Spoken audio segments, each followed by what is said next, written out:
Bonjour à tous, j'espère que vous allez bien. Je suis heureux de vous retrouver. C'était très long, une semaine, imaginez-vous, une semaine sans vous. Comment aurais-je pu survivre, si ce n'est dans l'expectative de vous retrouver pour ce jour si beau, si merveilleux, où nous allons enfin connaître la révélation ultime d'Isaïe chapitre 40. Nous avons commencé les deux premiers versets. J'ai déjà expliqué donc le lien entre la première partie du livre d'Isaïe, la deuxième partie, qu'on appelle le Deutéro-Isaïe, avec ce discours adressé aux Judéens exilés à Babylone et qu'on invite à ne pas avoir peur, de revenir en Israël, en Judée, pour repeupler la Judée, se réinstaller à Jérusalem, etc. Donc ce chapitre 40 commence par ce message de consolation. On veut consoler le peuple, conforter le peuple. Le conforter, ça veut dire aussi lui donner de la force, donc l'encourager, lui donner la force nécessaire, la motivation nécessaire pour prendre la route et pour encourager le peuple à revenir. Nous en sommes au verset 3. Alors, qui nous lit le verset 3 ? On commence, vas-y.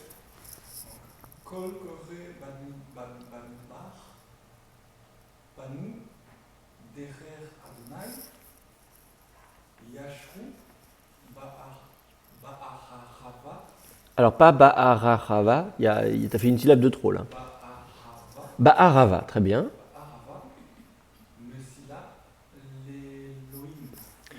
L'Elohénu, très bien. Donc, Kol Kore Bamidbar, Panu Derer Adonai, Yashru Ba'arava, Messila l'Elohénu. Tu traduis ça comment ? Voix qui crie dans le désert. Panu, impératif préparer, derrière une voie, un sentier. Le sentier, pardon, c'est un état. Le sentier oui, du Seigneur. Le sentier du Seigneur. Yashru, aplanissez, Ba'arava.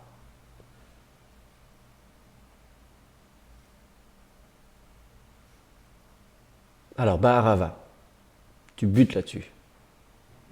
Est-ce que quelqu'un a une idée ? Tortuosité. Non. Arava, non, tu sais pas ce que c'est ? Ça vient de Erev, Arava. Oui, c'est le désert. En fait, c'est c'est un désert qu'on appelle le désert de la Arava. C'est des régions. Alors, oui, on va appeler ça le désert. Le désert, ça va. C'est un synonyme, hein, évidemment, de Midbar, effectivement.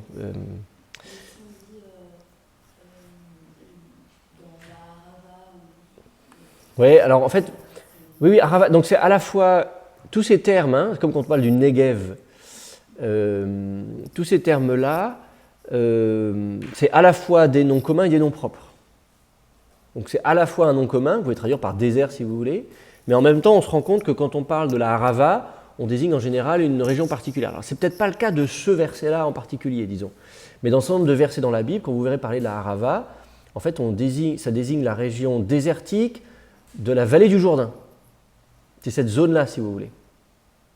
Ça l'Arava, ou dans le prolongement, disons, pas forcément le Jourdain, mais le long de la faille du rift, de la faille tectonique syro-africaine. Il y a les deux plaques tectoniques, l'Afrique et l'Asie.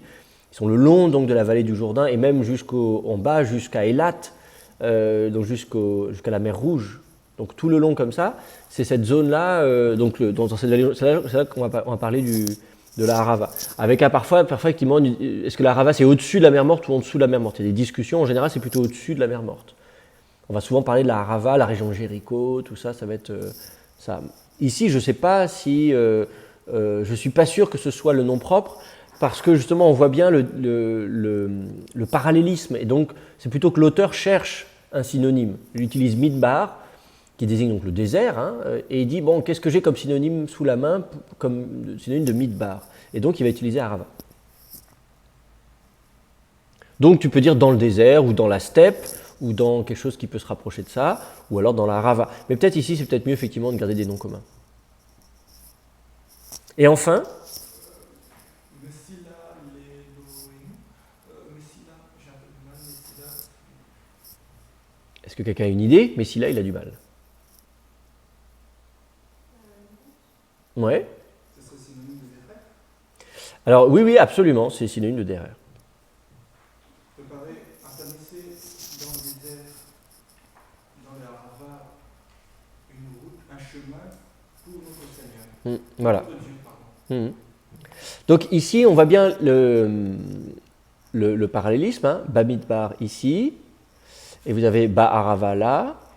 Vous avez un impératif, Panu, Yashru, n'est-ce pas, qui sont à chaque fois au piel en plus. Et vous avez Derer, et vous avez Messila. Et puis enfin, vous voyez, je suis très coloré aujourd'hui, vous avez Adonai et Elohenu.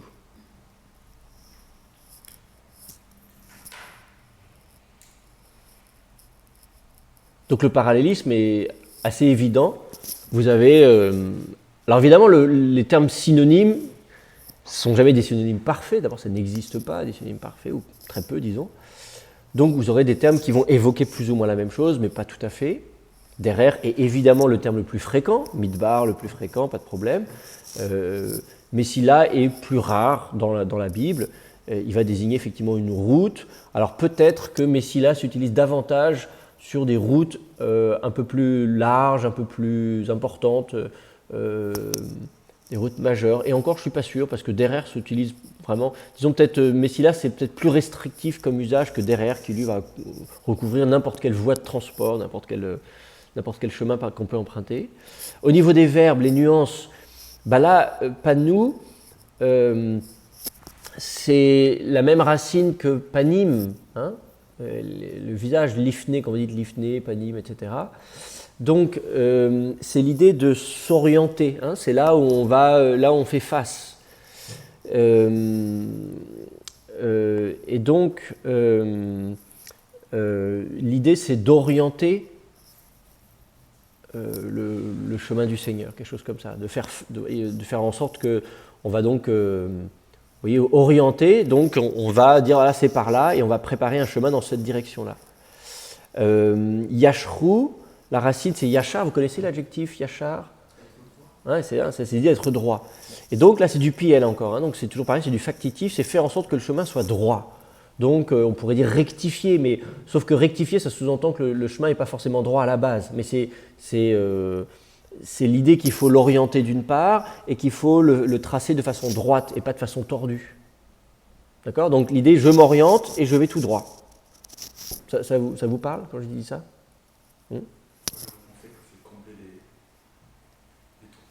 Ah oui, alors yachar, effectivement, ça peut être soit dire droit au sens horizontal du terme, donc dire pas aller à gauche ni à droite mais tout droit, ou alors au sens vertical, monter et descendre. On va voir justement que c'est possible de le voir aussi dans ce sens-là au verset suivant, précisément. Donc on va y venir. Si vous n'avez pas de questions d'ailleurs, c'est bon pour ce verset ? Est-ce qu'on commence toujours par les termes les plus fréquents et ensuite on utilise des synonymes qui sont souvent... C'est souvent le cas, oui, effectivement. Souvent, on commence par les termes les plus fréquents, parce que c'est ceux qui viennent en tête en premier, et puis ensuite, quand on veut faire une belle phrase, un beau parallélisme, on va chercher des synonymes, et souvent, c'est à ce moment-là qu'on va aller chercher des termes un peu plus rares. Mais on peut peut-être il faudrait trouver des exemples où on commence par un terme plus rare et ensuite par un terme plus fréquent, mais quand même, je pense, en général, c'est plutôt comme ça qu'on observe les parallélismes. Alors, oui, le parallélisme, c'est très drôle. Enfin, je pense à ce parallélisme. Il y a la question de la césure de ce verset, la ponctuation. C'est une voix crie. Alors, quand vous voyez la structure parallèle ici, ça paraît évident. Une voix crie, 2 points.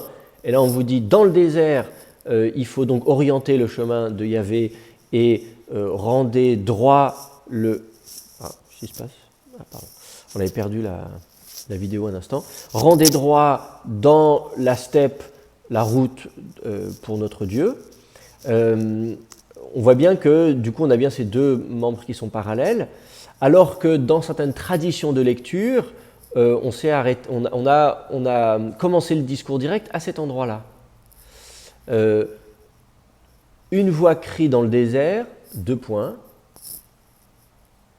Et là, c'est le discours direct qui commence là. Orientez le chemin de Yahvé, rendez droit dans la steppe, une route pour notre Dieu. Et l'idée que cette voix, elle crie dans le désert, on la retrouve dans le Nouveau Testament, puisque Jean le Baptiste est cette voix qui crie dans le désert. Il est lui-même dans le désert et il crie aux gens et les invite à la repentance. Alors que alors je ne dis pas que c'est comme ça que c'est compris par les auteurs du Nouveau Testament, je vous dis simplement que c'est une tradition de lecture, on dit une voix crie dans le désert, 2 points. Alors que la structure du verset vous invite évidemment à commencer le discours direct ici. Hein, ça évidemment, ça c'est une mauvaise idée de commencer le discours direct ici, il faut le commencer là, une voix crie, 2 points, dans le désert, préparé. Et ce même verset va être réutilisé à Qumran également. Si vous lisez les textes de la communauté de Qumran, parmi les textes fondateurs, l'écrit de Damas, la règle de la communauté, donc c'est ces textes fondateurs qui régissent la vie de la communauté, qui racontent l'histoire de la communauté. On dit, bien voilà, nous sommes ceux qui mettons en pratique ce verset. Nous partons dans le désert, préparer le chemin du Seigneur. Et même, ils vont même dans la Arava, puisque Qumran, c'est je sais pas, quelques kilomètres au sud de Jéricho. Donc vous êtes précisément dans cette région qu'on appelle la Arava dans la Bible. Donc ils y vont vraiment, ils disent, bah, nous on va dans la Arava et on va préparer, donc attendre la venue du Messie. Donc c'est un texte, c'est un verset qui a donné lieu à des attentes messianiques ou des interprétations messianiques, à la fois dans le judaïsme à Qumran et aussi dans le judaïsme qui est reflété dans le Nouveau Testament. Oui ? L'analyse grammaticale de Corée, c'est un participe présent. Oui ? Participe actif, je préfère dire actif que présent, mais c'est bien ça, oui, oui. Participe actif, mais c'est kara. C'est le verbe kara, absolument. Alors qu'est-ce que le verbe vient faire? C'est une mère de lecture. Ça vous embête d'utiliser une mère de lecture ?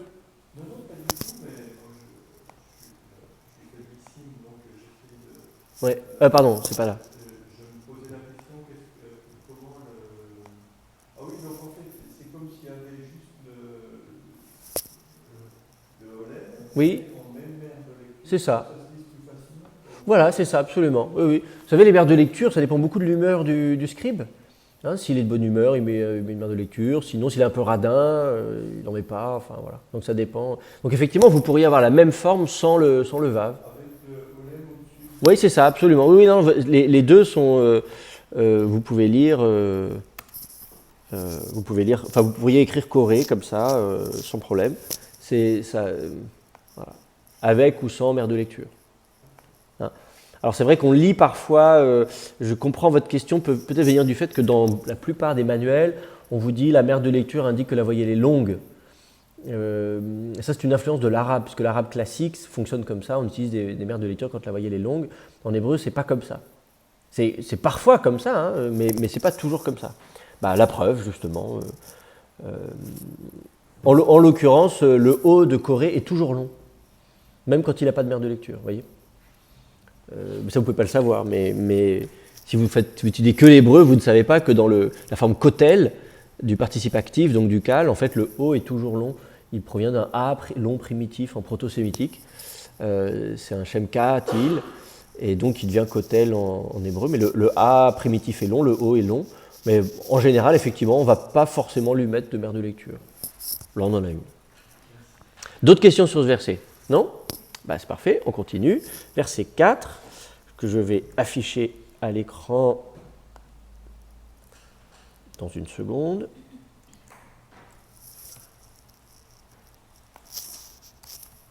Voilà. Bénédicte, tu veux nous lire le verset 4?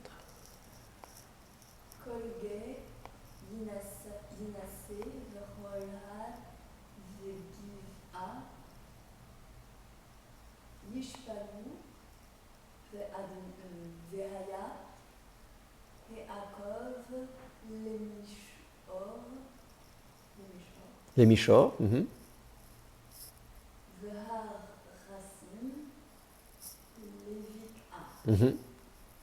Très bien. Alors comment tu traduis ce verset? Donc tout.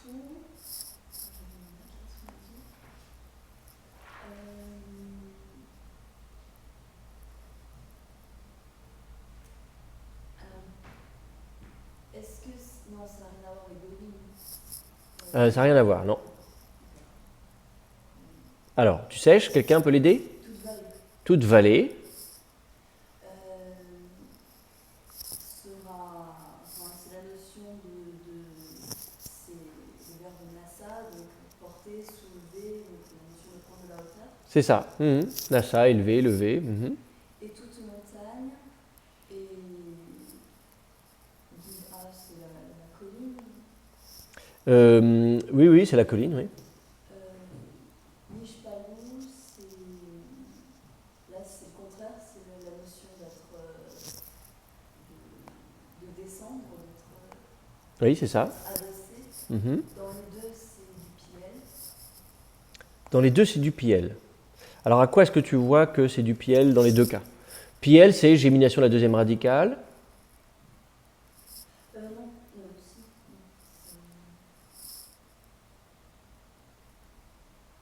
si le verbe nasa, c'est celui qui ne prend pas d'agage dans le signe. Pourquoi il ne prendrait pas un dagage dans le signe? Le signe est tout à fait susceptible de recevoir un dagage. C'est les gutturales qui ne prennent pas de dagage dans la deuxième radicale. Il n'y a pas deux exceptions de verbe. Non, là en l'occurrence, je pourrais tout à fait dire yénassé. Tu vois, si je voulais vocaliser au piel, tu vois, ce serait yéna, je peux tout à fait, un yédaber, yénassé, quelque chose comme ça. Ça pose pas de problème. Hein. Ah oui, bien sûr, avec un dagesh donc dans le signe. Là, c'est un verbe pénoun. Donc, ça veut dire que là où le noun serait collé au signe, il va être assimilé par le signe. Ça, on peut imaginer effectivement que, au lieu de dire yin sa, par exemple, on va dire yin sa, au lieu d'avoir yin sa, je vais faire yissa. Le signe va assimiler le noun qui précède. Donc, ça, c'est au cal. Au cal, je vais avoir yissa, par exemple. Au lieu de yin-sa, je vais avoir yissa. Mais ça, c'est quand le noun est collé à la consonne qui suit. Un noun collé à la consonne qui suit va tendance à être assimilé par la consonne qui suit. Alors yin-nasé, du coup, c'est du nifal. Voilà. Ici, le dagesh dans la première radicale vous met la puce à l'oreille. Hein. C'est un noun qui a été assimilé, c'est yin-nasé, yin-katel. C'est le noun du nifal qui se retrouve assimilé dans la première radicale. Yin katel donne yik katel. C'est ce qui permet de passer de élevé à sera élevé. Alors voilà, c'est ça, c'est du réfléchi passif, le nifal, donc elle, non pas elle s'élèvera, mais elle sera élevée, ou elle, enfin quelque chose comme ça. Oui, elle sera, oui c'est ça, nasa ça veut dire lever, donc non pas elle lèvera, elle élèvera, mais elle sera élevée ou elle s'élèvera. Donc soit du passif, soit du réfléchi, mais pas de l'actif, effectivement. Si c'était yissa, ce serait toute vallée élèvera. Élèvera quoi? On ne sait pas. Voilà. Alors que là, elle s'élèvera ou elle sera élevée. Et toute montagne et toute colline seront, si on veut respecter le pluriel, Ouais. le verbe seront abaissés. Et haya, c'est le verbe être, et il sera élevé. Et Akov, j'ai pas trouvé la traduction exacte, c'est quelque chose qui sort, quelque chose de saillant, Ouais. d'une éminence. Ouais. Est-ce que quelqu'un a trouvé autre chose pour ça?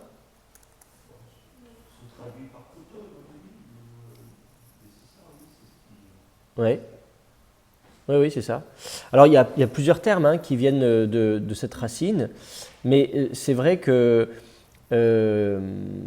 c'est utilisé pour des choses qui sont saillantes dans différents cas de figure. On le trouve d'abord en anatomie pour parler du talon, par exemple. Pensez à Yaakov, hein, ça vous dit quelque chose, le prénom Yaakov. On le trouve également utilisé dans un cadre militaire et puis donc dans un cadre topographique ici manifestement. Souvent les termes topographiques reprennent des termes de l'anatomie d'ailleurs. Hein. On va parler d'une épaule, on va parler de... Enfin en français aussi d'ailleurs, hein, quand on parle des côtes, les côtes d'Armor, on parle du bassin méditerranéen. Donc même en français on a tendance à parler de bassin, de côte, de je sais pas quoi. Donc en hébreu c'est pareil, on va souvent reprendre des termes de l'anatomie humaine pour désigner des éléments de topographie.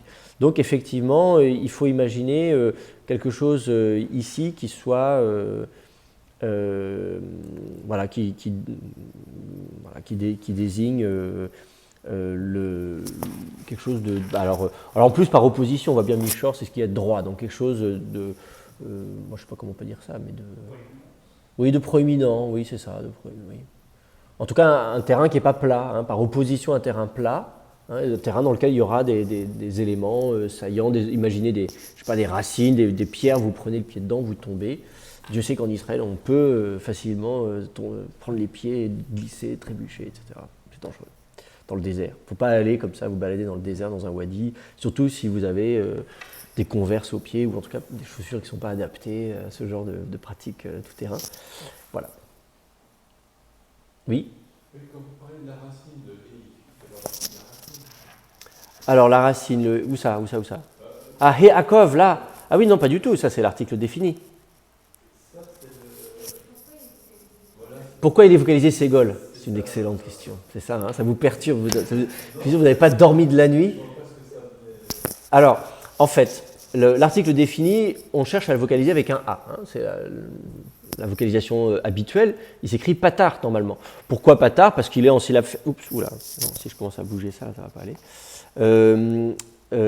Il est en syllabe fermée, donc un A en syllabe fermée s'écrit patar normalement. Donc j'ai un He plus la consonne après, je ne sais pas, un mem ou ce que vous voulez, qui va avoir un dagesh. Ça marche bien tant que je peux mettre un dagesh dans la consonne qui suit. Là où j'aurai des problèmes, c'est si la consonne qui suit ne veut pas de dagesh. La consonne qui suit, si c'est un aleph, si c'est un he, etc., ne voudra pas du dagesh. Et dès lors que je n'ai plus de dagesh, théoriquement, je ne suis plus en syllabe fermée. Je suis en syllabe ouverte. Hein, si je l'écris en translittération, si je dis ha meler, par exemple, imaginez que...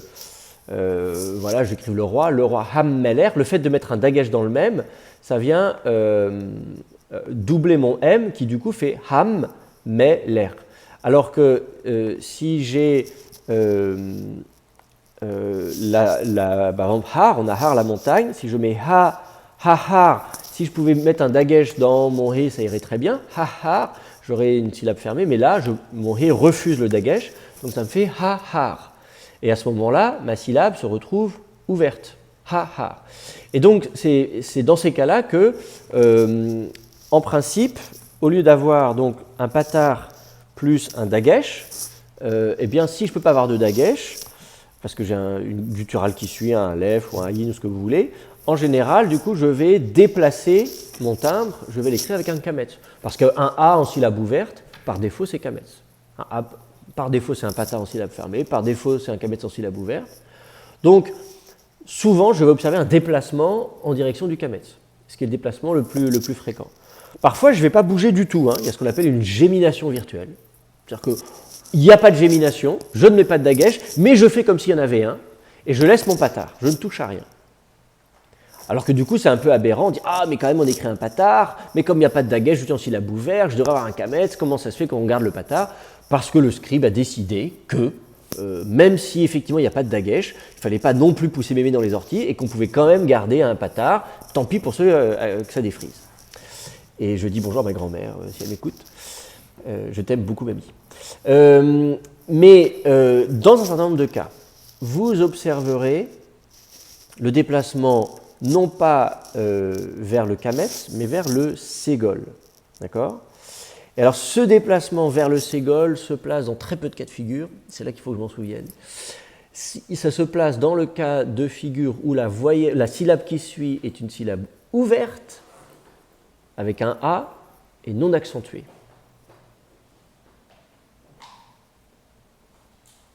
Je crois que c'est ça. Donc, il faut que la syllabe qui suit soit une syllabe ouverte, non accentuée, vocalisée A, donc vocalisée kametz. C'est ce qui fait que, par exemple, vous avez la montagne, on va dire ha-har, hein, si je mets la montagne, ha-har, enfin, har va s'écrire, pourquoi j'ai deux ha-har, la montagne, mais si j'ai plusieurs montagnes, harim, donc, je ne vais pas dire ha-harim, je vais dire he-harim. Parce que là, le har ici, c'est le har qui a l'accent, hein, ha-har, la montagne. Par défaut, c'est la dernière syllabe qui est accentuée, ha-har, alors que là, he-harim, c'est la dernière syllabe qui est accentuée. Et du coup, mon ha ici n'est plus accentué. Ici, le ha est accentué, donc je vais le mettre kametz. Ici, il n'est plus accentué, donc je vais écrire hiharim. Quelque chose comme ça. Et alors, le hakov, là, c'est un adjectif, c'est un... Non, le hakov ici, alors oui, on pourrait imaginer que ce soit... Au niveau morphologique, la voyelle AO, ça peut être une forme d'adjectif. Hein. Gadol, c'est un adjectif, gadol, hakov. On peut imaginer karov, qui veut dire proche en hébreu. Vous avez plein d'adjectifs qui sont construits avec ce schème.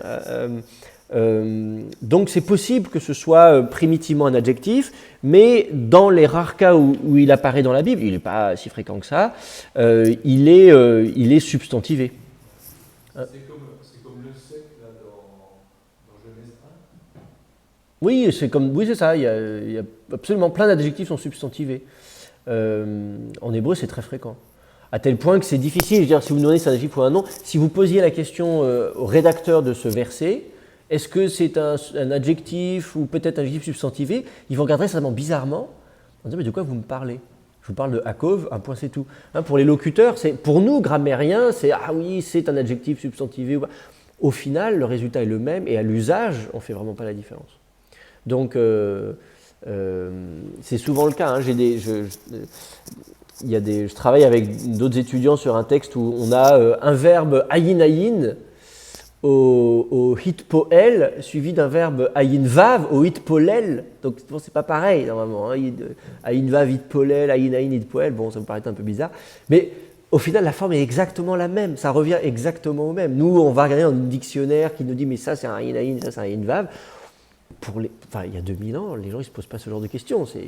Les deux verbes, pour eux, ça sonne pareil, ça s'écrit pareil, ça ne fait pas de différence pour eux. Donc pour nous, ça peut faire une différence, pour eux, pas vraiment.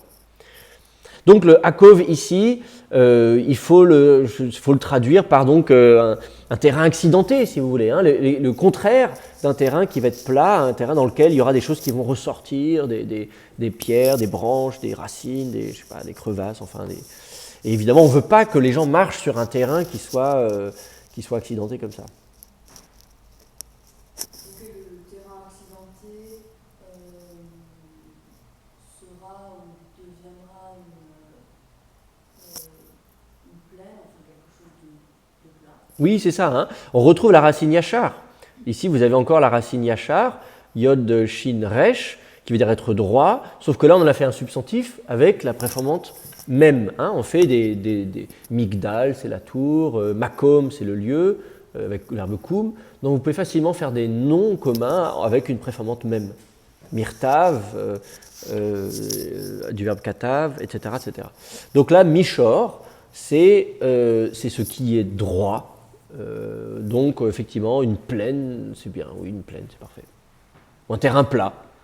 On pourrait dire le terrain accidenté deviendra un terrain plat, si vous voulez, quelque chose comme ça. Et quand j'ai trouvé certainement en une vallée.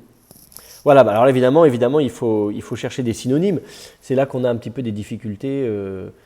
Oui, évidemment, c'est là que ça devient difficile de... Alors en plus de ça, le terme c'est un terme qui est vraiment peu connu. Je ne sais même pas si on le trouve dans beaucoup d'endroits ailleurs que... Non, c'est un apax. Je suis en train de vérifier au moment où je vous le dis. Donc c'est un apax en plus. Donc c'est le seul endroit de la Bible hébraïque où on le trouve. Donc comment on fait pour savoir ce qu'il veut dire? On voit qu'il est parallèle. On voit qu'il est opposé à Bik A.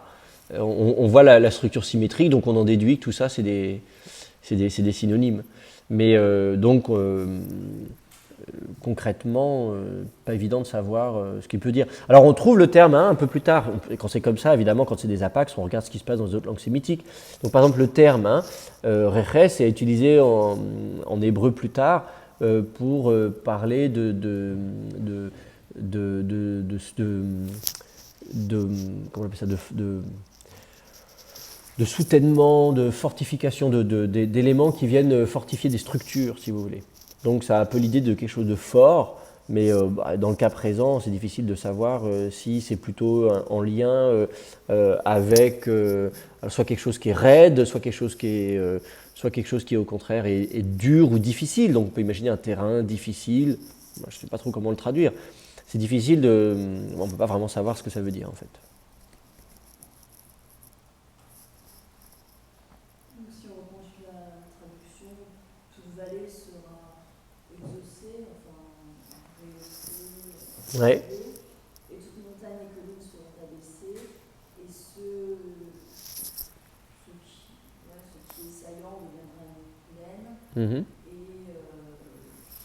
le terrain raide, une vallée. Oui, c'est ça. Voilà, on peut. Voilà. Avec là encore, donc on observe les parallèles ou les opposés, si vous voulez. Hein. Vous avez Gé d'un côté, qui va être opposé à Har et Give-A. Vous avez le verbe Nasa qui va être opposé au verbe Shafal. Vous avez Akov qui va être opposé à Mishor. Et puis vous avez Rechassim qui va être opposé à Bik'a. Donc à chaque fois vous avez comme ça des opposés. Donc l'image elle est très claire. Il s'agit, comme au verset précédent, de faire en sorte que le terrain, le chemin, n'ait aucun obstacle. Hein, on veut un terrain qui, au verset 3, on ne veut pas un terrain qui part dans la mauvaise direction. On veut orienter la voie du Seigneur. On veut la rendre rectiligne. Donc on ne veut pas que ce soit faire des détours à droite à gauche. Ici, on vous dit que non seulement pas faire de droite à gauche, mais on ne veut pas non plus que ça monte et que ça descende, parce que c'est fatigant, ça fait des dénivelés. Si vous faites de la randonnée, vous savez que c'est pas facile. Donc on veut pas que ça monte, que ça descende, etc. Et on ne veut pas non plus que le terrain, enfin, ait des obstacles. On ne veut pas trébucher, on ne veut pas que le...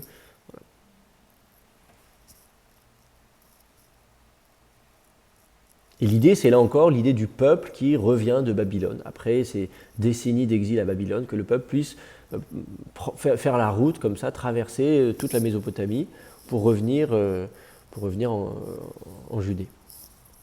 Est-ce que c'est bon pour vous ce verset? Oui, ça va? Alors, on attaque le verset suivant. Oui? Pourquoi je parle de Babylone? Le contexte, à partir du chapitre 40 d'Isaïe, donc on s'adresse à la population qui est déportée à Babylone. Je l'ai expliqué la semaine dernière, c'est pour ça. Oui, c'est ça. Alors vous pouvez regarder la vidéo. Vous allez sur Internet, vous aurez la vidéo. Non, je ne veux pas perdre trop de temps à réexpliquer ce que j'ai... Mais c'est juste, voilà, le Deutéro-Isaïe s'adresse à la population exilée à Babylone au VIe siècle avant notre ère et les encourage à revenir lorsque Cyrus va l'autoriser. Cyrus, on le verra au chapitre 45. Donc, oui, je disais, copier donc, le verset 5 à l'écran. Et nous lisons, nous écoutons son rythme.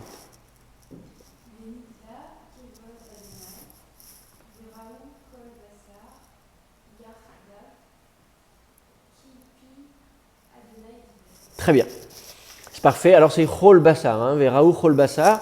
Alors pourquoi est-ce que des fois on met pas de dagesh là, pourquoi on en met là? Par exemple, on dit, bon là non, c'est le pourquoi on en met là.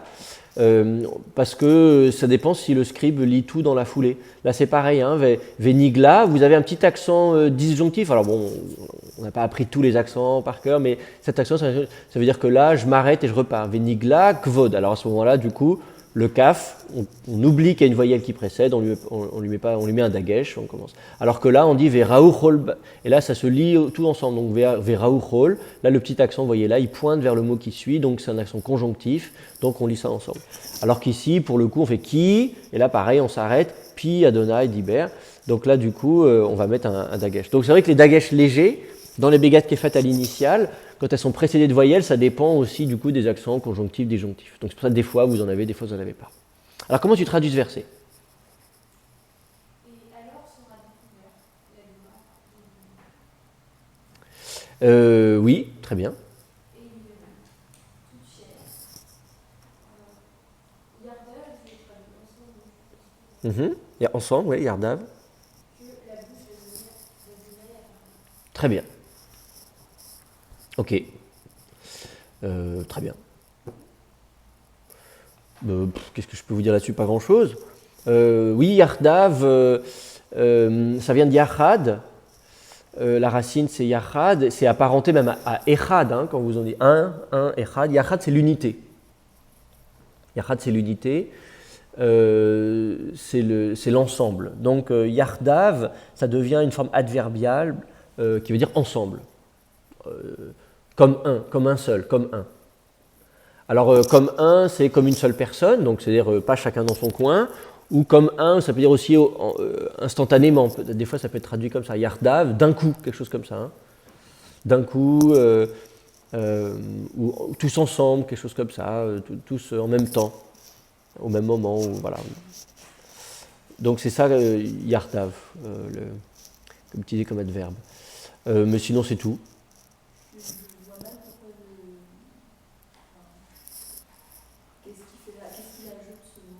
Yardav, ben justement, on pourrait imaginer si on dit, voilà, Kol Bassar, toute chair verra que la bouche de Yahvé a parlé, on pourrait dire, toute chair le verra un jour, mais pas forcément au même moment. Alors là, ils le verront tous ensemble. Toute chair ensemble. On insiste sur le fait que c'est une expérience collective, pas individuelle, pas à différents moments, mais ensemble. Et là encore, c'est vraiment important parce que pour le rédacteur, il s'agit de convaincre le peuple d'avoir un mouvement commun de retour en Israël. Et on sait historiquement que c'est problématique. Si vous lisez Esdras Néhémie, vous voyez bien qu'à un moment donné, on a du mal à convaincre. Il y en a qui sont bien installés à Babylone, tout va bien, on est installé, on fait du business, tout ça. Pourquoi repartir en Judée alors que tout est à reconstruire là-bas, que l'économie est un désastre, etc., etc. Imaginez quelqu'un qui aujourd'hui s'est installé, qui vient d'un pays. Aujourd'hui, il y a des pays, c'est triste, mais en Orient, il y a des pays qui sont vraiment dévastés, ou autres, des gens qui sont venus s'installer en Occident parce que les conditions étaient terribles là-bas, ils ont passé des décennies, maintenant on leur dit maintenant il faut partir, et les gens disent oui, mais maintenant je suis installé là, tout va bien, j'ai une maison, j'ai des enfants, j'ai un boulot, vous voulez que je fasse mes bagages et que je reparte pour aller vivre dans un endroit où il n'y aura pas d'électricité, il faut tout refaire. C'est pas évident de convaincre les gens. Donc là, on insiste sur le fait qu'il y a une expérience collective de la manifestation divine.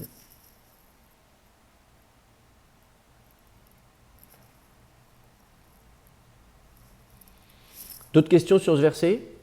Hein? Gala, ça veut dire dévoiler, hein, donc c'est l'idée de quelque chose qui... Gala, c'est quelque chose qui se voit, qui apparaît, qui est manifeste, qui est visible, quelque chose comme ça. Donc Nigla, c'est donc se dévoiler, c'est se montrer.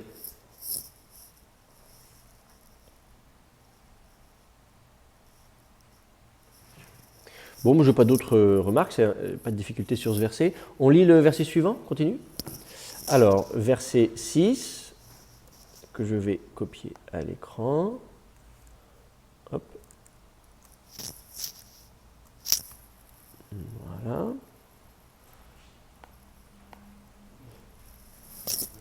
Mathieu.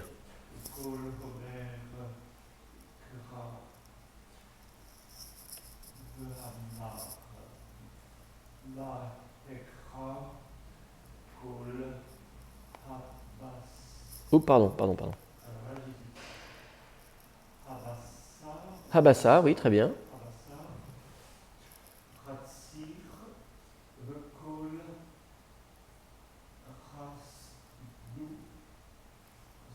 Rasdo.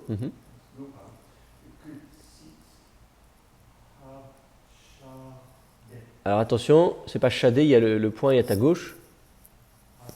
Hasadé. Kolomer, Kra ve Amar, Ma Ekra, Kol Habassar Chatzir, ve Chol Chasdo, Ketzitz Hasadé. Alors comment on traduit ça? Oui, c'est ça.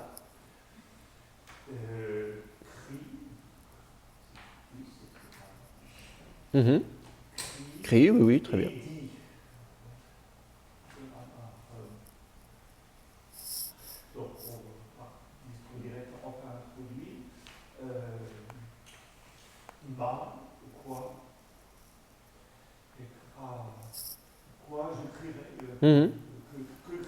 que crierai-je? Non, une voix dit il faut crier. Hein. Cra, crie, c'est un impératif, crie. Bah, l'autre répond d'accord, mais quoi? Qu'est-ce que je crie?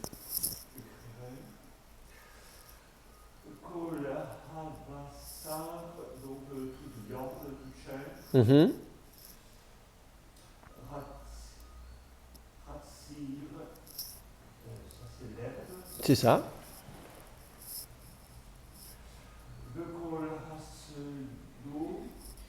Et alors là, moi j'ai trouvé et toute constance. Oui. Alors, chesed, littéralement, c'est la loyauté. Alors, c'est certainement pas le terme que la traduction que vous trouverez dans les dictionnaires, parce que les dictionnaires sont nettement influencés par la tradition grecque et postérieure. Mais le mot chesed, ça désigne la loyauté. Je vous renvoie vers un certain nombre d'études qui ont été faites, y compris un cours que j'ai fait quelques années ici aux étudiants de master. Vraiment, oui, chesed, c'est la loyauté. Alors, ce sera traduit par éclat. Oui, alors les traductions françaises de ce verset sont problématiques par ailleurs.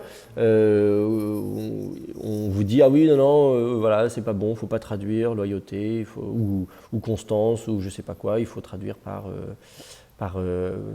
éclat. Alors on se fixe dans toute vanité de lui, toute sa loyauté.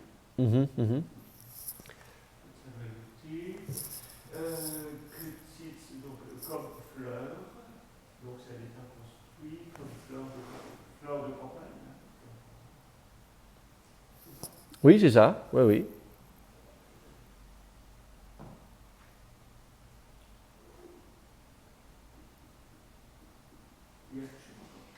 Non, c'est bon.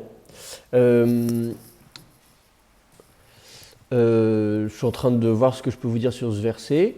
Donc effectivement, il y a bien donc une voix dit, alors effectivement des discours directs, hein, une voix disant, hein, crie, hein, d'accord, voilà, pour l'exclamation, ve amar, et il dit ma ekra. Alors la difficulté c'est il dit mais de qui parle-t-il, tu vois?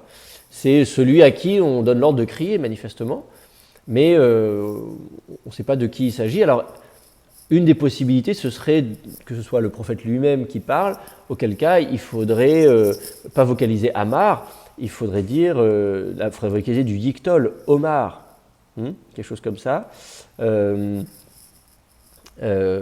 Comme va Yomer, ce serait va Omer ou va Omar, quelque chose comme ça. Autrement dit, avec la première personne du singulier. Et vous savez que justement la première personne du singulier au Yiktol, qui est la préformante Aleph, se contracte avec le Aleph de la racine, si le verbe lui-même est un verbe P-Aleph, ce qui est le cas ici, le verbe Amar. Donc en changeant la vocalisation, va Omar, vous traduisez alors je criais alors. Une voix disant, je dis alors, Amar ça veut dire. Donc, une voix disant deux points crie, je dis alors, que crierai-je? Et là, on peut dire, tiens, il y a un dialogue entre la voix, on peut imaginer Dieu, et puis le prophète qui répond à l'appel divin. Cette vocalisation, Omar, alors là, vous allez me dire, c'est uniquement une question de voyelle, mais les mères de lecture peuvent nous aider. Et précisément, si vous allez jeter un coup d'œil du côté de Qumran, alors on sait quel verset 40, verset 6, ce verset est attesté dans plusieurs manuscrits, regardez,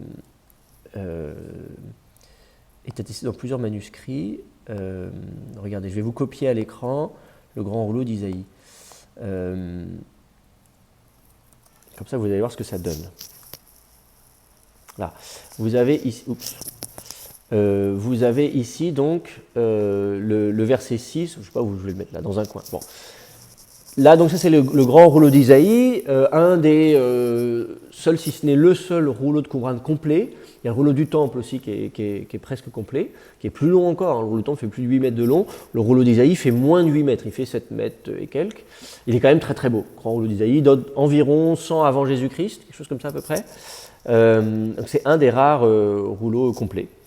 Et donc, il a l'avantage de nous permettre de comparer l'état du texte tel qu'on le connaît aujourd'hui, hein, c'est le texte massorétique, médiéval, codex de Léningrad, codex d'Alep, qui date du 10e, 11e siècle de notre ère, avec un manuscrit qui est 1000 ans plus ancien, et qui est plus ou moins complet. Alors, ce n'est pas le seul manuscrit d'Isaïe, il y en a d'autres manuscrits du livre d'Isaïe, mais celui-ci est complet. Et celui-ci, en plus, utilise beaucoup de mères de lecture. Et donc là, au début, on peut presque le vocaliser. Hein. Vous êtes là, call, bon, très bien, une voix, il n'y a pas de souci. Oups, alors il faut que je change de clavier, voilà, call. Ensuite, Homer, vous voyez, bah là il est gentil, il nous a mis une mère de lecture, donc on est content. Ensuite, Kra, bon, pas de souci de ce point de vue-là. Et puis là, ensuite, vous avez V, bon, d'accord. Et puis là, vous avez un Vav entre le Aleph et le Mem, donc pas le choix. Om va Omar, ou peut-être même Omra. Alors ce A à la fin, je dis, mais qu'est-ce que c'est que ce A à la fin? C'est du coortatif. Mais sauf que le coortatif est souvent utilisé même quand il n'y a pas de valeur volitive. Bon, puis en plus, je ne vais pas rentrer dans les détails de l'orthographe, disons, du grand rouleau d'Isaïe. Et puis ensuite, il dit ma, ekra. Bon, voilà. Donc la reste, il n'y a pas de problème. Donc, grosso modo, ici, ce qui va être intéressant, vraiment, ce qui est vraiment intéressant ici, c'est bien sûr la mère de lecture Vav ici, entre le Aleph et le Mem, qui vous dit que pour le scribe du grand rouleau d'Isaïe, alors c'est lui, hein, il n'a pas autorité en son temps. Lui, maintenant, il n'est peut-être pas non plus le seul à lire comme ça. Si lui lisait ça à l'époque, il n'était pas le seul à le faire, eh bien, il lisait Omar ou Omara, et donc il lisait bien la première personne du Yiktol. Je dis alors, et je dis, que crierai-je, etc., etc. Donc, cette comparaison des manuscrits anciens, ce qu'on appelle, c'est de la philologie, hein, au sens général du terme, quand on l'applique à l'exégèse, on appelle ça souvent la critique textuelle. On fait de la critique textuelle, on compare les anciens témoins du texte, les anciens manuscrits, et donc qui nous invite à imaginer que le texte a pu évoluer d'une manière ou d'une autre, que des gens ont pu le lire différemment ou le modifier. Donc, que crierai-je? Et alors, ensuite, la suite, donc, Kolabassa Hatsir, donc, toute chair, c'est de l'herbe. Donc, dit pourquoi comparer avec de l'herbe, c'est sous-entendu le côté éphémère, le côté fragile. Hein, l'herbe, c'est éphémère, c'est fragile. C'est surtout le côté éphémère. Hein, de l'herbe, il y a de l'herbe, mais après ça, il n'y en a plus. Et ensuite, Chol Chasdo, Ketsitz Hasadeh, donc comme la fleur de la campagne, hein, le sadé, c'est la zone rurale, c'est les champs, la fleur des champs. Donc c'est pareil, la fleur, elle est belle, mais elle ne dure pas.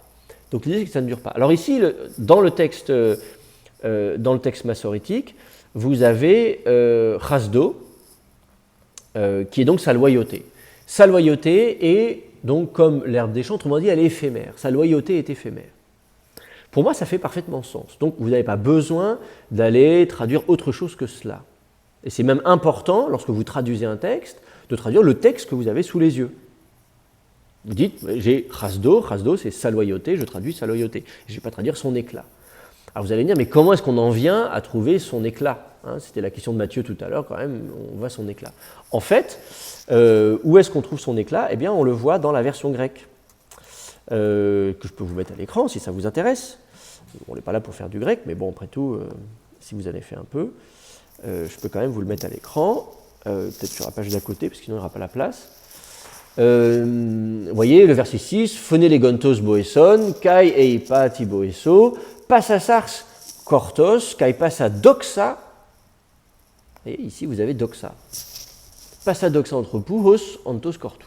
Donc toute gloire de l'homme, toute gloire humaine, etc., etc. Donc, on trouve doxa dans la version grecque ancienne. Alors, comment traduire? Pourquoi est-ce que chesed était traduit par doxa? Il y a plusieurs possibilités. Ou bien, d'une certaine manière, les gens ont pensé qu'un des sens de chesed, ça pouvait être doxa. Ou bien, ils ne lisaient pas chesed. Il y a des gens qui ont proposé, en fait, que au lieu d'avoir un samer, c'était un mem. Et c'était Hamdo avec Chemed, qui donc un autre mot en hébreu, et que le mem et le samer ont été confondus à un moment donné. Donc ça a été proposé, sachant que Chemed, c'est la beauté. Hamad, c'est l'idée de quelque chose qui est agréable, beau, plaisant, etc. Hamad, c'est le verbe désirer. Hein. Le verbe Hamad, ça veut dire donc quelque chose qui est l'objet du désir. Donc Chemed, c'est ce qui est désirable. Donc c'est utilisé assez rarement, mais on le trouve dans la Bible à plusieurs reprises pour parler donc de ce qui est beau ou de ce qui est précieux de manière générale, de ce qui est désirable. Donc on aurait pu imaginer Kol Hamdo, donc toute sa beauté, donc tout son éclat, pourquoi pas Doxa. Bon. Alors, à Qumran, on ne trouve pas, me semble-t-il, je peux vérifier, mais je ne crois pas avoir... je vais vérifier là tout de suite. Je ne crois pas qu'il y ait de manuscrit qui ait cette variante. Alors, attendez. Non. Il n'y a pas cette variante dans un manuscrit Qumran. Dans le grand rouleau d'Isaïe, la seule différence qu'on a, c'est qu'on a un yon entre le dalet et le vav. Autrement dit, on a du pluriel. La seule variante qu'on a à Qumran, c'est ça. C'est donc écrit... c'est écrit comme ça. Ce qui vous suggère que c'est pas Chasdo, mais Chasdav, quelque chose comme ça. Donc avec la finale Kametz Yod Vav. Chasdav, donc c'est Chassadim. Hein. Chassadim, c'est le pluriel de Chesed. En hébreu, les Chassadim, c'est les actes qui dérivent de cette loyauté. C'est des actes de loyauté. Donc on pourrait traduire tous ces actes de loyauté sont comme l'herbe des champs, donc autrement dit, ils sont éphémères. Donc vous voyez que l'essentiel, c'est qu'on a bien le même terme chesed.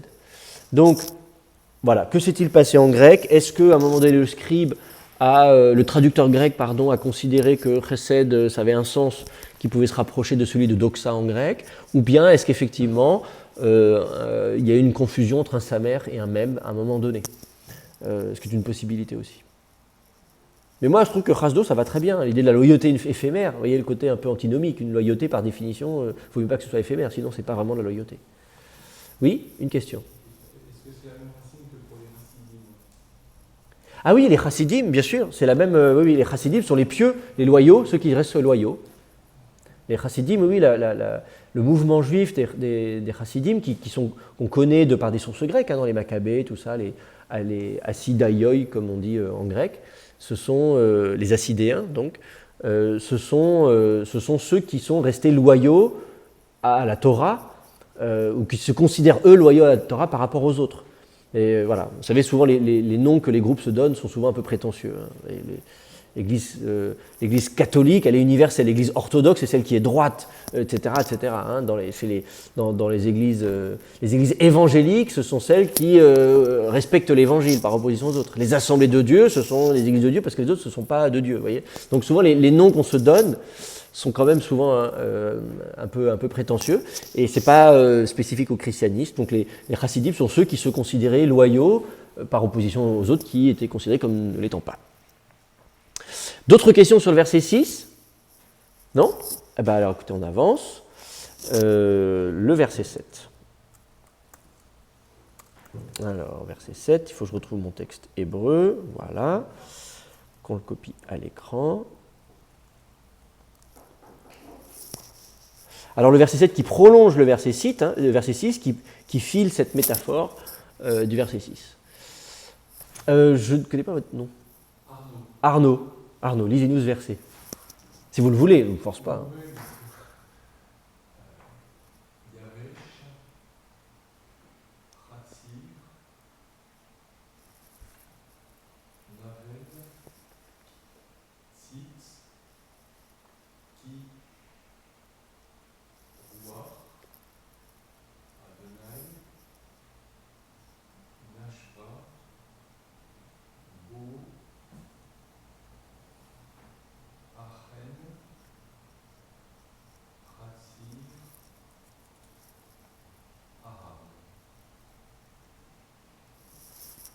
Très bien. Alors, comment on traduit ça? Vous n'êtes pas préparé, alors peut-être les autres peuvent l'aider.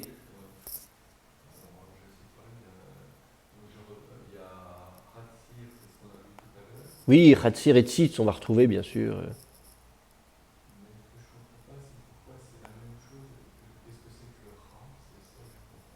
Le quoi? Ah, ça fait partie de la racine. Hein.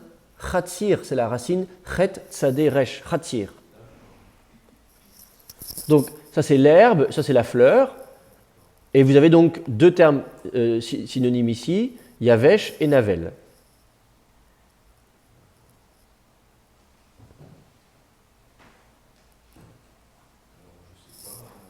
Alors, Yavesh, quelqu'un, aidez-le, le pauvre. Sécher, hein, c'est la racine de la sécheresse. Yabasha, c'est la terre sèche, vous voyez. Voilà, yavesh, c'est être sec ou séché. Donc, l'herbe sèche, elle se dessèche si vous voulez. Ensuite, navel.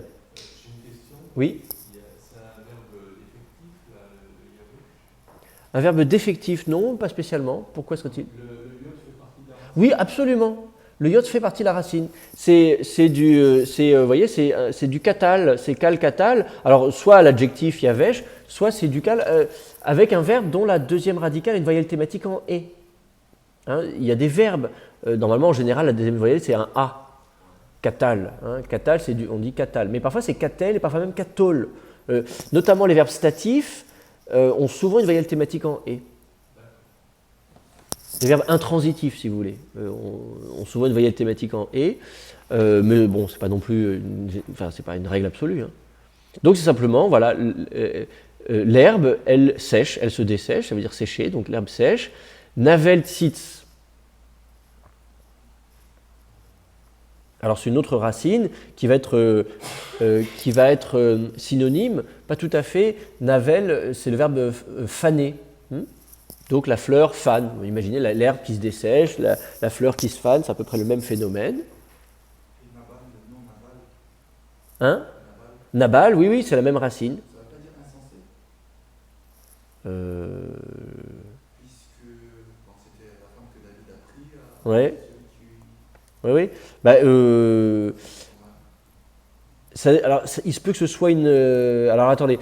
Oui, alors je suis en train de réfléchir. Oui, il y a. C'est un homonyme. Non, mais c'est vrai. C'est une racine homonyme. Non, c'est une racine homonyme, effectivement. Parce qu'il y a effectivement la racine navel qui veut dire sécher. Et puis, il y a la racine naval qui veut dire. Mais alors, du coup, dans votre dictionnaire, ce sera carrément une autre entrée dans le dictionnaire souvent. L'idée que, effectivement, c'est l'idée d'être fou, oui, effectivement. Donc ça, on va le trouver, oui, c'est vrai. Donc effectivement, on va trouver naval, l'adjectif naval, on va le trouver dans ce sens-là, oui, effectivement. Non, là, effectivement, du coup, c'est pas la même racine, c'est des racines homonymes, disons. Donc, l'herbe se dessèche, la fleur se fane, ki ruach Adonai neshava bo. Alors. Comme le souffle de Yahvé, oui.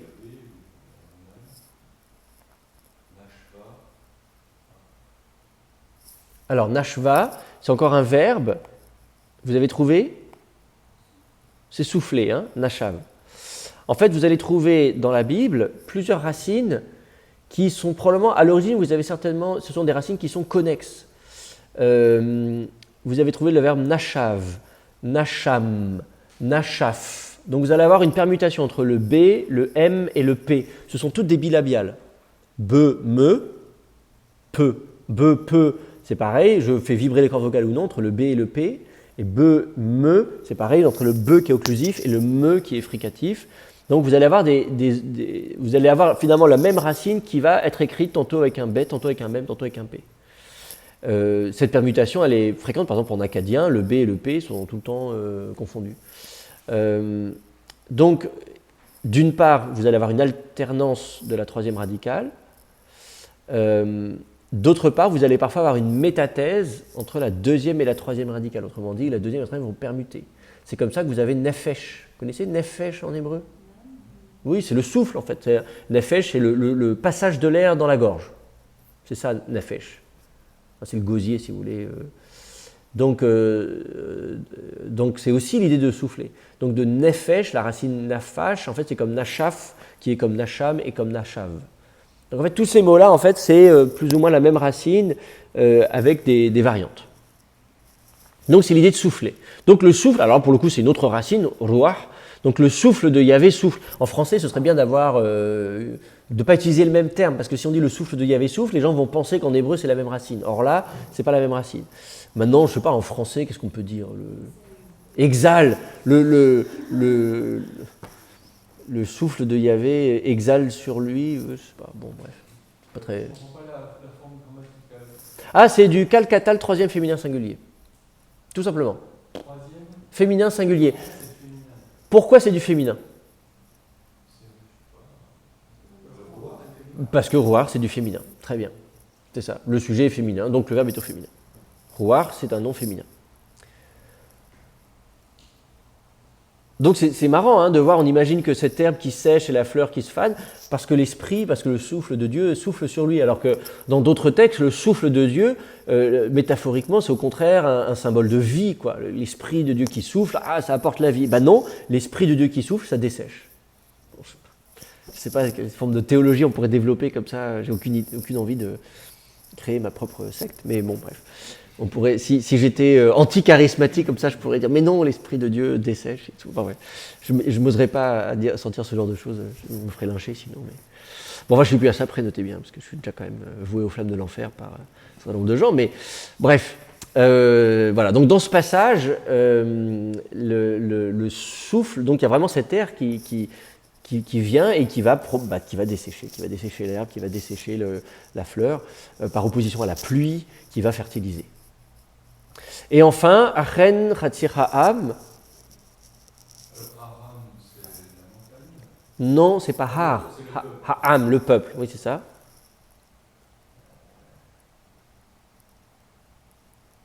Chatzir, on l'a déjà vu, hein, c'est le même.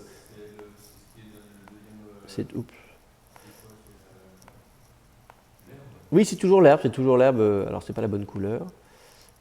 Voilà. Donc c'est un état construit? Non. Pas du tout, vous avez un accent disjonctif ici. Donc il vous dit que c'est pas un état construit. Ah, vous dire Achen Chatzir ou bien Chatzir Ha'am. Oui, vous pensez à Chatzir Ha'am.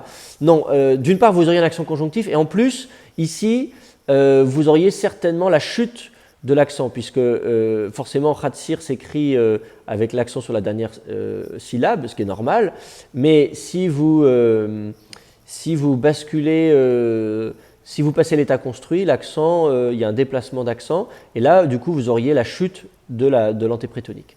Donc, vous auriez un ratef patar à la place. Chatzir ha'am, ça s'écrirait avec un ratef patar. Non. Donc, c'est herbe, le peuple. Et donc, ça veut dire qu'ici, il faut bien séparer les deux. En fait, vous avez le sujet et vous avez le prédicat. Achen, ça veut dire quoi? Oui, c'est ça. C'est A et Chen. Chen, c'est Ken. Ken, c'est ainsi. Hein. D'abord, vous retrouvez le kaf. Hein. Primitivement, si vous décomposez ce mot, à la base, vous avez le kaf. Kaf qui indique toujours la comparaison, comme dans la préposition kaf, comme dans qui, comme dans. Donc, c'est que, comme. Hein. Donc, Ken, déjà en hébreu, Ken, ça veut dire ainsi. En hébreu moderne, Ken, ça veut dire oui. C'est-à-dire certes. Hein. Certes, ça veut dire que c'est comme ça. Oui, certes. Et en fait, en hébreu moderne, le certes, ça veut dire oui. Préposition à l'eau. Est-ce qu'il fait beau aujourd'hui? L'eau. Non, il ne fait pas beau. Ken. Oui, il fait beau. Donc c'est drôle parce que les premières fois que j'étais en Israël, Ken, les gens disent Ken tout le temps, c'est ainsi. Certes. Fait-il beau? Certes, il fait beau. Bref, donc en fait, voilà. Donc Achen, c'est la même chose, ça veut dire ainsi. Ainsi, de l'herbe et le peuple. Hein. Donc le peuple, c'est de l'herbe en fait. Le peuple n'est qu'herbe, il n'est qu'herbe le peuple. Autrement dit, il est éphémère. Ça va pour vous? Comment vous traduisez Ainsi, le peuple est de l'herbe. Quelque chose comme ça, c'est pas très beau en français. Hein. Le peuple n'est qu'herbe. Moi, j'aimerais bien dire quelque chose comme ça. C'est bizarre parce que nous, on cherche à quel on a plutôt de même. Bah, c'est la comparaison. Ainsi, de même. Justement, il n'y a pas d'éléments pour comparer. Ah, si. Non, mais c'est-à-dire que en fait, oui, ainsi la comparaison, en fait, c'est tout comme l'herbe se dessèche, eh bien, de la même manière, le peuple, il est comme de l'herbe et il est lui aussi éphémère. C'est pas forcément très bien formulé. Et d'ailleurs, le fait que ce soit pas très bien formulé, ça a fait dire à certains commentateurs que c'était peut-être ajouté. Hein, vous avez dans votre BHS, vous avez un petit B, un encadrement, petit B. Si vous allez voir la note B dans votre BHS, dans la paracritique, on vous dit que c'est probablement une addition.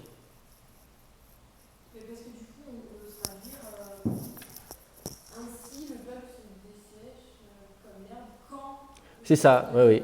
Ainsi, le peuple est comme de l'herbe. Oui, c'est ça. Donc, Achen Chatzir Ha'am, ainsi le peuple comme de l'herbe.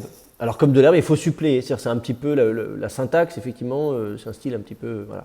C'est-à-dire qui est comme de l'herbe qui se dessèche lorsque le souffle de Yahvé est dessus, etc., etc. Et donc, il n'est pas fiable, il n'est pas fidèle, il n'est pas loyal. On peut vraiment pas dire pareil sont l'herbe et le peuple. Ah non, pas et le peuple. Il aurait fallu. D'abord, si tu veux mettre les deux termes en coordination, il te faut un vav, si possible, et s'ils sont coordonnés, il faut mettre le he dans les deux cas. Donc, ha-hatir, ve-ha'am, quelque chose comme ça.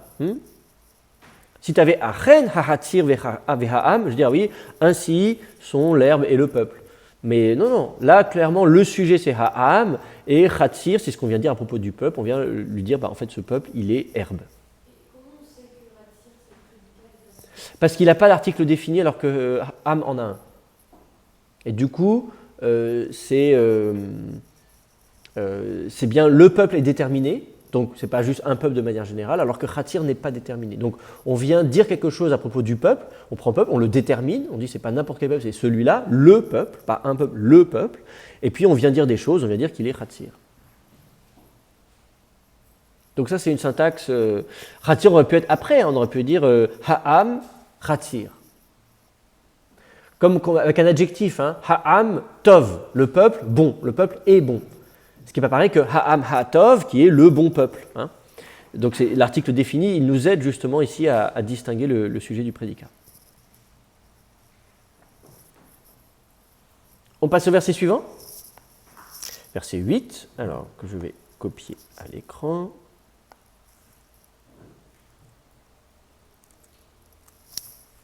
Le voici. Alors, nous t'écoutons. Vas-y, ouais. Yavesh atzir navel tzitz udevar Eloheinu yakum leolam. Très bien. Tu traduis ça comment? Donc, Yavesh, on l'a vu tout à l'heure. Oui, tout ça au début c'est pareil. Yavesh Ratzir. Il sèche l'herbe. Oui, l'herbe sèche. Navel tzitz. La fleur tombe. La fleur se fane, oui. La fleur se fane. Et la parole de notre Dieu, Yakum, se dresse, se lève. Oui, se lève, c'est ça. Se tient le olam pour la durée des temps. Oui, pour l'éternité, pour toujours. Olam, c'est l'infini, temporel, c'est l'éternité. Donc pour l'éternité, pour toujours, à jamais. Donc là encore, vous voyez bien la... Bon, on reprend, Yavesh, Ratzir, Navel, Tzitz, donc ça vient comme un refrain. Et là, on vient comparer ça. Vous avez un petit vav, le vav, il ne paye pas de mine comme ça. Udvar, Eloheinu, Yakum, Leolam. Mais on se rend compte que cette coordination, pourquoi est-ce qu'on vient coordonner ces deux propositions? Il y a d'une part le fait que l'herbe et la fleur sont éphémères, et de l'autre part, il y a le fait que la parole de notre Dieu se dresse à jamais, pour toujours. Donc par rapport à une fleur qui va tomber, et là c'est vraiment visuel, entre se dresser et tomber, l'herbe elle se dresse quand elle est vigoureuse, quand elle est desséchée elle tombe, la fleur pareil, et là c'est bien un contraste. Donc le vav ici il faut le traduire par mais, ce qu'on appelle un vav adversatif. L'herbe se dessèche, la fleur se fane, donc autrement dit elles sont éphémères et donc elles tombent, mais par contraste, par comparaison, la parole de notre Dieu, elle reste debout, elle se dresse pour toujours. Elle tient debout toujours. Quelque chose comme ça.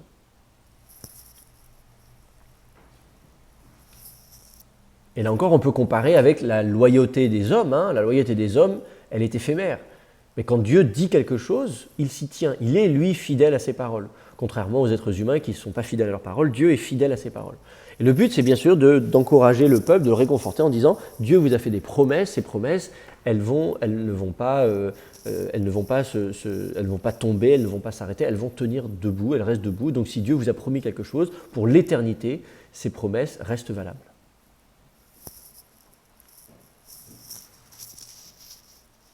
Des questions sur ce verset? Pas de difficulté particulière? Non, je pense qu'on peut passer au verset 9, qui est un peu plus long. Là, ce n'est pas des versets où il y a grand-chose, il y a beaucoup de difficultés. Alors, le verset 9. Nous t'écoutons.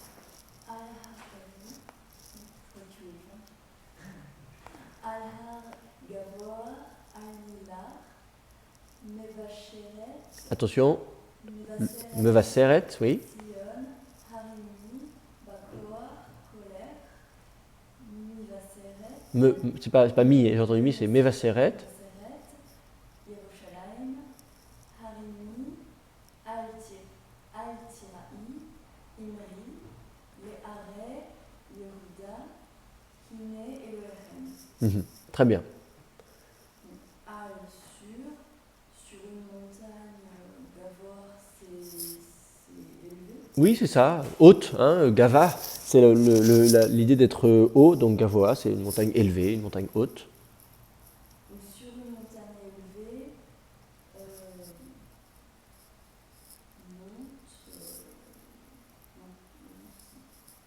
Oui, monte, c'est impératif, verbe Allah.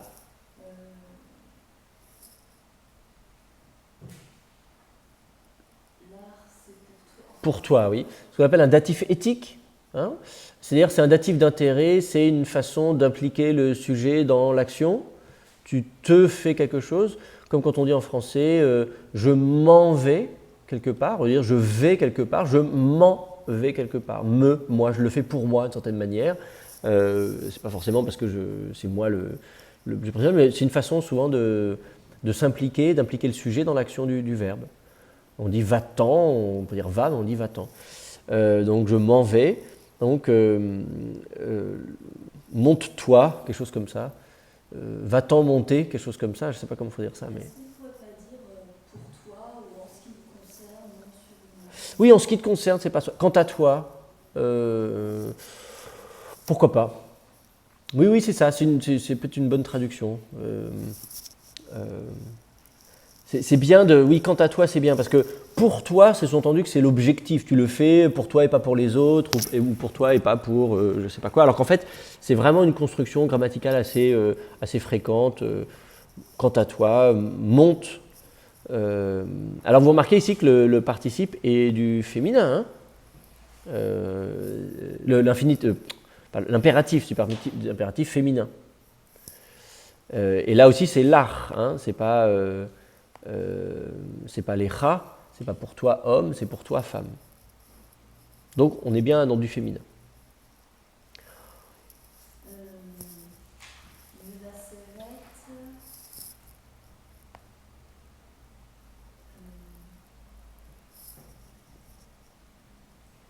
Donc là c'est un participe piel. Participe piel, très bien, Mevaseret. On peut traduire par portant une bonne nouvelle. Pas forcément une bonne nouvelle. Hein. On apporte une nouvelle. Oui, si, quand même. Bon, il se trouve qu'en général, les nouvelles sont bonnes, mais de manière générale, c'est l'idée de porter un message. Hein. Donc il n'y a pas de connotation positive ou négative. Non, pas nécessairement.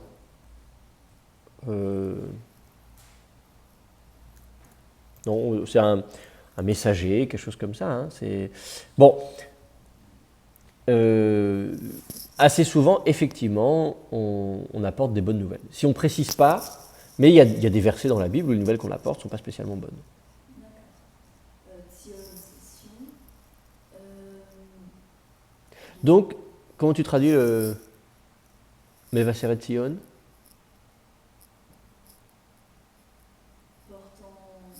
Moi j'ai mis une virgule, portant une bonne nouvelle, Sion, il s'adresse à Sion. Ouais, sauf que là, il y a un état construit. Tu vois, l'accent ici te dit qu'il faut lire les deux ensemble, Mevaseret Sion. Donc, c'est la messagère de Sion, quelque chose comme ça. Hein. Le Mevaser, c'est c'est le porteur de nouvelles. Hein, puisque Bisser, c'est porter une nouvelle. Donc, c'est la porteuse de nouvelles de Sion. Oui, puisque les participes, il faudrait se retrouver comme substantif. Ouais. Messagère de Sion. Et du coup, c'est qui la messagère de Sion? Bah, bonne question. On va voir. Harimi, sur mes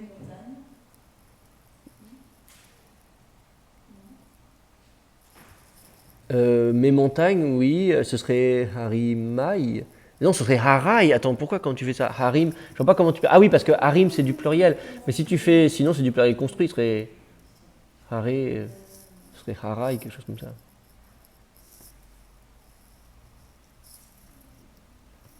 Alors c'est quoi?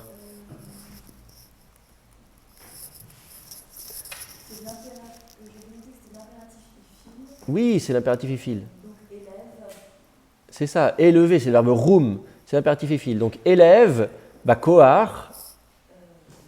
la voix, Non, kohar, c'est pas kol, c'est avec force. Élève avec force, colère, ta voix.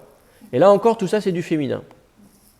Ensuite, Mevaseret Yerushalayim, messagère de Jérusalem, Harimi, même chose, élève, alors sous-entendu ta voix, oui, c'est ça, al-tira'i ne crains pas, ne crains pas, imri dit, dis, tout ça, c'est des impératifs, arrêt à la, aux villes de Juda, aux villes de Juda, très bien, ouais. voici votre Dieu. Voici votre Dieu. Donc il y a cette messagère qui, on pourrait dire, qui précède le peuple est en train en procession depuis Babylone jusqu'en Judée. Et là il y a des messagers, une messagère qui arrive devant, qui va sur une montagne élevée, qui donne de la voix et qui annonce à Sion, à Jérusalem et aux villes de Judée, voici votre roi. Des questions sur ce verset, oui?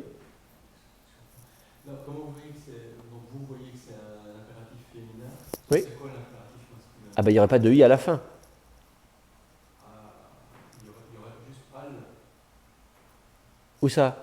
Ah oui, oui, al, oui, bien sûr. Alors, soit aller, non, ce serait peut-être aller, ou alors al peut-être tout court, mais aller plutôt. Moi j'aurais mis impératif masculin, aller et pas ali. Avec un. Alou au pluriel, etc. Aller avec un singulier. Si vous voulez, je peux vérifier tout de suite l'impératif du verbe Allah. Mais non, moi j'aurais mis avec un serré.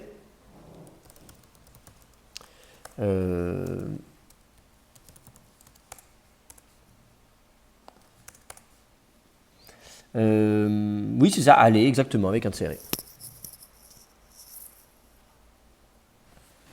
Avec une mère de lecture hé en général. Plutôt que, voilà. Pas d'autres questions? Il faut qu'on se dépêche, on n'a que 5 minutes pour faire les 2 versets qui restent. Donc si vous n'avez pas de questions, on attaque le verset suivant. Alors évidemment, hein, ici c'est porteur de bonnes nouvelles, porter la bonne nouvelle. Quand même que je vous dise, évidemment, c'est le grec a traduit par euangelizomenos. Donc le verbe évangéliser. Donc c'est l'évangélisateur ou évangélisatrice ici au féminin de Sion. C'est celle qui annonce la bonne nouvelle de Sion. Donc effectivement, souvent là on se doute bien que la nouvelle est bonne. Et la plupart du temps la nouvelle est bonne, bien que le verbe lui-même ne veuille pas dire en tant que tel que la nouvelle est bonne. En général, c'est effectivement que la nouvelle est plutôt bonne. Donc c'est évidemment là encore un passage qui a des connotations, qui a, en tout cas pas des connotations, mais des résonances messianiques ou même christologiques pour les chrétiens, certaines communautés. Mais le texte lui-même n'a pas cette notion. Le verset 10.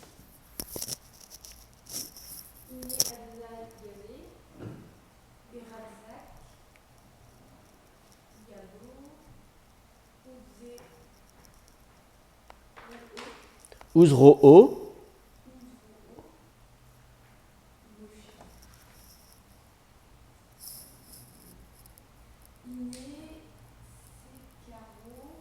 Sraro, oui, il n'y a pas de dégage en caf, oui. Ouais.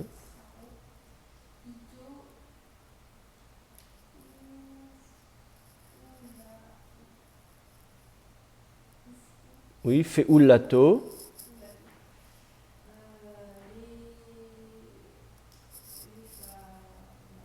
Les fanaves.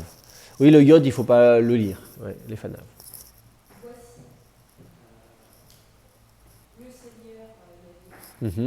Voici le Seigneur Yahvé. Oui, c'est ça. Alors en puissance, il vient.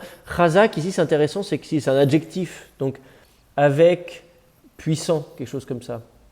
Il vient. Donc, la question, c'est est-ce qu'il vient avec quelque chose qui est puissant? L'adjectif est substantivé. Ou avec quelqu'un qui est puissant? Peut-être on peut imaginer une force armée, quelque chose comme ça, une armée. Voilà. En tout cas, on note que c'est pas Chosek ici, mais que c'est Chazak. Cela dit, là encore, si vous allez voir du côté de Qumran, autant que je me souvienne, voilà, notre brave scribe a écrit Chosek avec un Vav. Vous avez une mère de lecture à Qumran, dans le grand rouleau d'Isaïe, vous avez écrit ça. Donc vous voyez bien que lui, il a bien lu. Mince, qu'est-ce que j'ai fait ?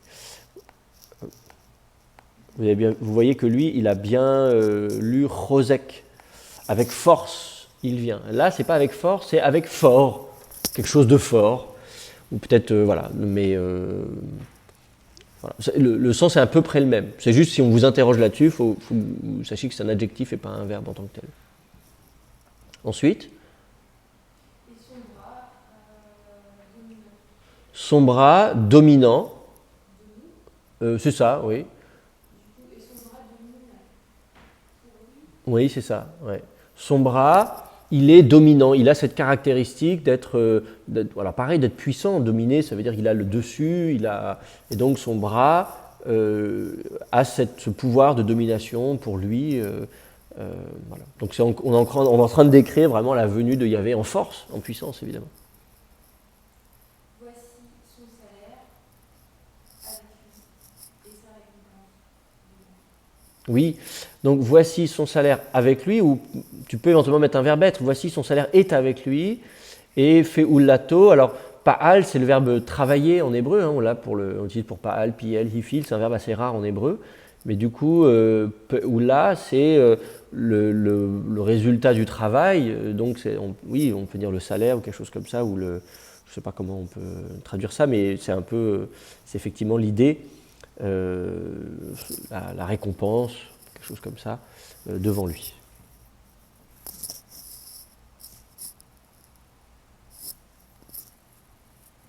Donc là, vous voyez, on assure que la parole de Dieu est loyale. Dieu dit quelque chose, il s'y tient, d'une part. Donc il a cette loyauté, première caractéristique très importante, c'est-à-dire Dieu dit quelque chose, il s'y tient. Deuxièmement, Dieu a les moyens de faire ce qu'il a dit qu'il allait faire. Parce qu'on pourrait imaginer que Dieu dise oui, je vais vous délivrer. Il est loyal, mais en même temps incapable. Il est non seulement loyal à sa parole, mais il a la capacité d'accomplir ses promesses. Il a la puissance nécessaire pour pouvoir délivrer son peuple, le ramener, le conduire en sécurité, terrasser les ennemis au besoin, etc. etc. Donc il y a vraiment ce passage est très important parce qu'il va lister un certain nombre de vertus divines quant à la loyauté, la fidélité, la stabilité, la force, etc., etc. Des questions ? Non ? Alors on termine rapidement, je sais que c'est l'heure, mais en 2 minutes, on termine, on fait le dernier verset, le verset 11, comme ça le passage sera fait, que je vous copie à l'écran. Le voici. Mathieu ?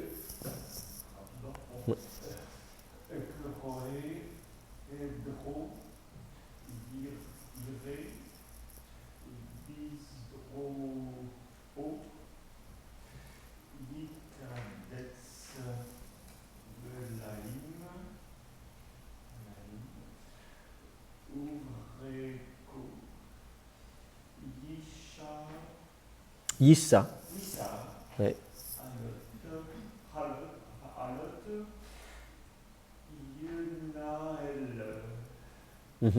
Yonaël. Alors, les premiers mots, j'arrive, que Boaz, c'est comme un berger. C'est ça, hein, c'est le pâtre, le pasteur, le berger, celui qui paie. Et de gros, son troupeau. Il fera paître. Voilà, c'est ça, un roé, yiré, donc un pâtre fait paître. Dans ses bras. Mhm, mhm. Oui, dans ses bras. Ensuite, il rassemblera. C'est ça. Donc les agneaux. Les agneaux. Il rassemblera des agneaux, oui. Les agneaux.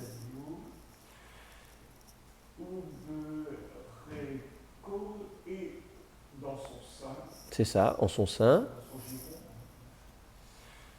Yissa, il portera. Il lèvera, c'est ça. Ouais, c'est ça.